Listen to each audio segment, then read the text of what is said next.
The Rust Belt isn't this vacuous hole of nothingness anymore that's imploding on itself. There's like flickers of great things, and there's pockets of decline. And it's up to the people in each city to define where the great things are. And let's enhance what those things are, right? Let's also define where the decline's occurring. And then let's set up strategies and target areas that we want to start tackling the decline. And it has to be a comprehensive approach. There's good things and there's bad things in every city. And if we look at the people in this Cambria County or otherwise Johnstown, 80% of the population is 65 and older. Average lifespan is hitting 85 to 90 currently because of modern medicine. In 20 years, this town potentially could be dead unless we allow people to go experience life, boomerang back, or recruit them because in another market they do something. And the other part is that in 20 years, the people that are ineffectively or effectively leading, depending on how you see it, they won't be in the equation anymore.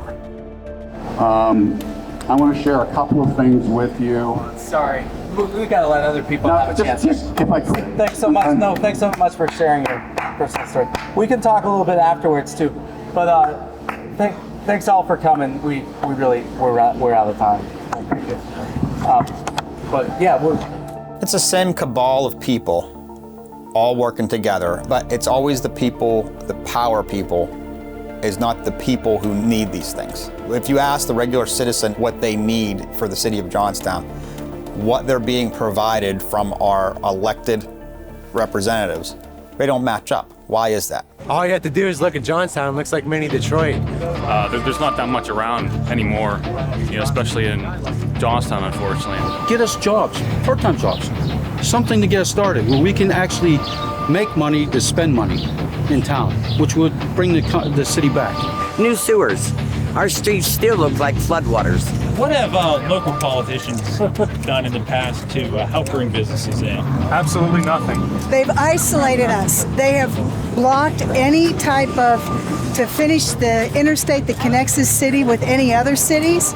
So we're isolated. To get to this town, it's a 2-hour, 2-lane road to get to this town. You can't do any business that way. There's a multitude of things that are an issue.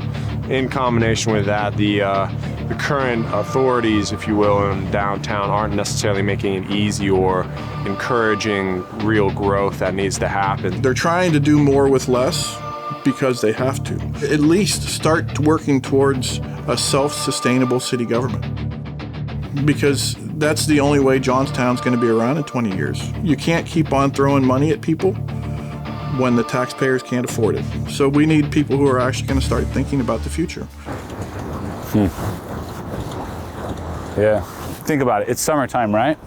Take a solar panel and hook it up to that motor, and now you have a free water fountain. The homeless people would have better hygiene because they come take baths there, which is nothing wrong with that until somebody owns it, right? Look at that guy right there. I want him to take a bath. If he would take a bath, potentially we'd have to spend less money on healthcare dollars. Why, first off, do you have a water fountain?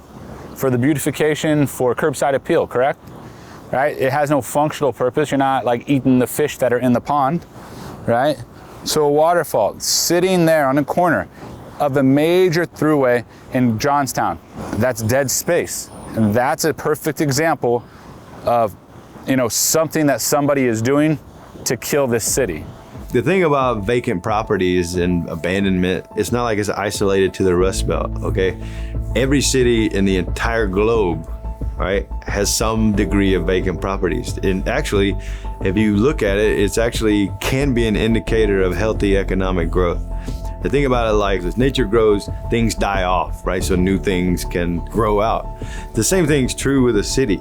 As the city grows, things will die off. New technologies change. I mean, you make room for new growth by other stuff dying off, right? The problem is there's just exist in excess in a lot of these Rust Belt cities. So we have to kind of turn that around. Removal of blight doesn't mean just tearing down buildings. It means rehabilitating buildings so that people then live in them and then increase our tax base. Because once these buildings come down, no one's gonna build a new house. Go check the building permits. I don't believe there's been a house built in the city of Johnstown for decades. And it's not gonna happen because if you built a house in the city, the taxes are just phenomenally high. So you'd be taxed. The reason why people can live in an old house because they're not taxed to death, It's still high, but because the assessed value of the property is low because it's not new. But the blight issue is not getting better. Their goal was to take them down on the main thoroughfare, so when people drive down main roads, they can see it, and then the impression is that they've done a lot. But that's not the case.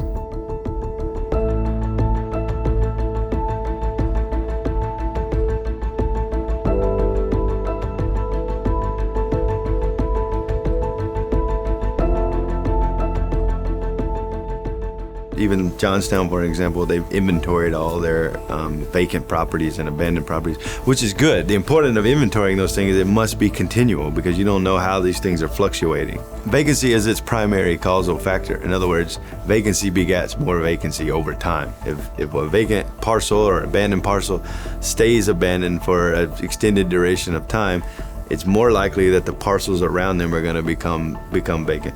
So the inverse is also true, right? If you regenerate a place, then the places around it are also going to regenerate.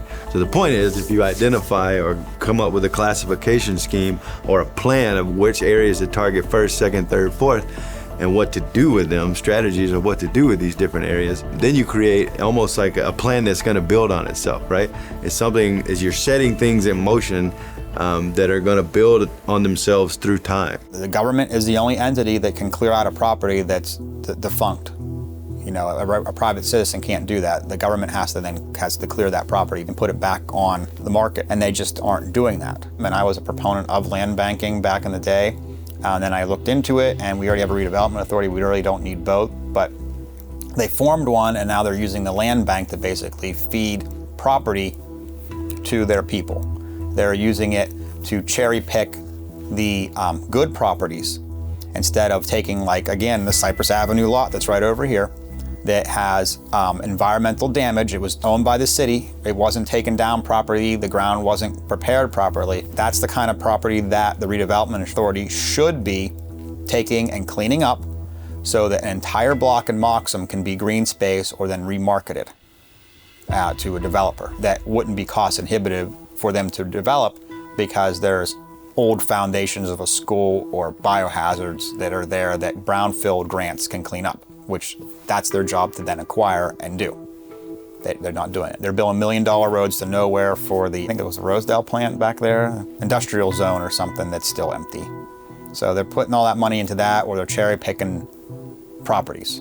And years ago I asked about a property here locally and they just ignored it. Unless you are, you know, a shady New Jersey-based investment group, then they feed you properties like crazy, and now we have all these properties that are just falling down because they did that. 6 or 7 years ago, we were purchasing and renovating and selling property in Baltimore when I went to college. And there was a group, the Mid-Atlantic Real Estate Investors Association, that I was a part of there. They told us about opportunities here. We had capital, we had gains that we had to roll into more projects. And we decided to explore this as an option. We came here, the deals that we identified made sense. Shortly thereafter, we had to make the decision to get more engaged in the investment. And from that, we started to meet other people here like Richard Hudak with the Landlord Association, who started to talk to us about the lay of the land. And as we learned more and as we connected more, we started to understand why things were the way they were and what the potential opportunity was. And at that time, we had wrapped up the projects we were in, and we made the decision to sow more seeds here. The Johnstown Capital Partner people, they would put out YouTube videos about how to buy and sell property and do that type of thing. They said that they were trying to buy property here in the area, then became involved with the city government redevelopment authority, and they were getting properties from them a lot cheaper. So by their own admission, they said this. You know, it's not speculation. They said it on video. We have an 11 unit that we're purchasing from the redevelopment authority at $100,000. And it's 8 2-bedrooms, 2 3-bedrooms, and 1 1-bedroom. And then they also are currently renting out the the roof to a satellite company. And then there's a ton of opportunity for other income on that unit. And so that was an 11 unit. That's an 11 unit. We're purchasing $400,000, and it's fully redeveloped. Yeah. And so so the city actually got a grant for $3 million. They purchased the old high school and redeveloped it.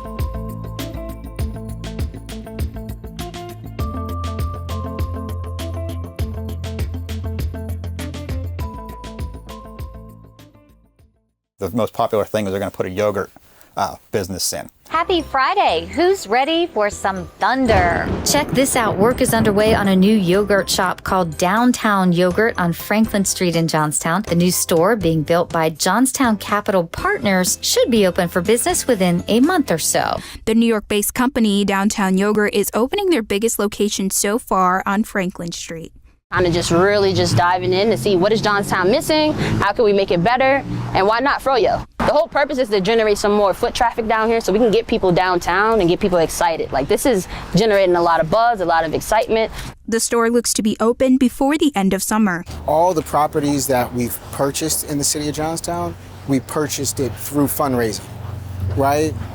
Now the lender that we're working with are using the assets we already own, and we're borrowing future equity against those assets to renovate them. That in turns allow us to realize the value of the asset. How many commercial buildings?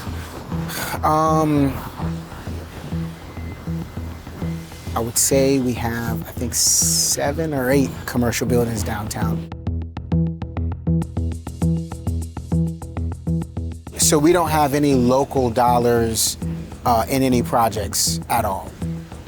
Yep. No JRA, nothing. Nope. No JRA, no City of Johnstown, no private investor from Johnstown, nothing.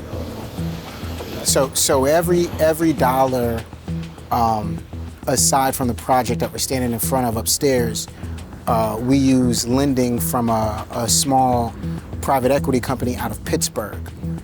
In this project, they're a lender, so it's debt. But all the other projects, the buildings we own, things that we've accomplished have been financed through the money we raised, friends and family, and then within that extended network. The early conversations were very interesting, right? We're transplants, right? We obviously live here. We've been here for, almost 4 years, right? Like living here in Johnstown. And very, very early on, before like being here full time, when you're a developer coming from somewhere else and developing in a foreign city or state or what have you, you're looking at high level data. You're looking at population growth, right? You're looking at economic diversity, what type of jobs are present, what type of businesses are present, right? You're looking at your average home sold, median household income. You're looking at all of the data to tell you, come here. This thing may be ready for development. It may be ripe for development. The data said otherwise, right? We understand that there's a point before the work that's happening will reflect in the data, right? And at that point is when you want to participate. That's where you start to see that compounding interest, right? So we saw, things like Balance open up and expanding, things like Stonebridge opening and expanding, right? We're seeing activity here. We're seeing what's happening with Connemara, other things that may have not, necessarily translated. Speaking to people at the Planning Commission, speaking to people at, the county level, right, the city level, understanding, just why are things this way, and, understanding that there's a gap, right? There's a gap, and, our advisors, after being communicated to, because they've seen it time and time again, communicated to us like, hey, this is a place where you want to be aggressive. It's the sell of these dreams but it's a lack of reality. Our representatives, our high-paid $250,000 a year executives and everybody else, they get fooled on the late night 1995 ads that, like you can lose weight or, whatever. I don't want you to work all day. Love to see you tomorrow, 11:30. Back in the day, those people were probably buying everything because they're buying everything that these people are selling, and they keep getting burned over and over. But if you can otherwise say, oh, I have a solar panel sitting in the back garage, or somebody else, we can buy one off the internet for inexpensively, tie it into the system. You don't have to waste any energy. And during the summer months, when more people are traveling and out and about, if you're walking on the sidewalk or you're cruising, that water fountain offers some like a complimentary kind of meditative practice. But further, it actually does something and complements curbside appeal. We give grants away and forgive loans on bullshit. But when something can actually complement the central business district landscape, we don't take a chance on a fountain. Isn't this kind of Vision 2025's ideal? Kind of beautify the landscape? Okay, find a solar panel, tie it into the motor. Have a good day. There's a couple things they brought in, I think, outside businesses, and the redevelopment authority was pushing property to outside developers. Johnstown Capital Partners. That is one. Even on one of the videos that the one fellow on that Johnstown Capital Partners he admitted that they were trying to buy housing, and then they got tied in with the city and the redevelopment authority, and they were pushing properties to them. There's a lot of supplemented income opportunity in this market, and we've identified several neighborhoods on the west side of the river that have high vacancy and high poverty. We can put in a modernized efficiency unit where we'll easily be at the top of the market and receive supplemented vouchers from the government to fund an affordable housing strategy. And we have support, like I said before, from the redevelopment authority and planning commission and community and economic development department with that as well.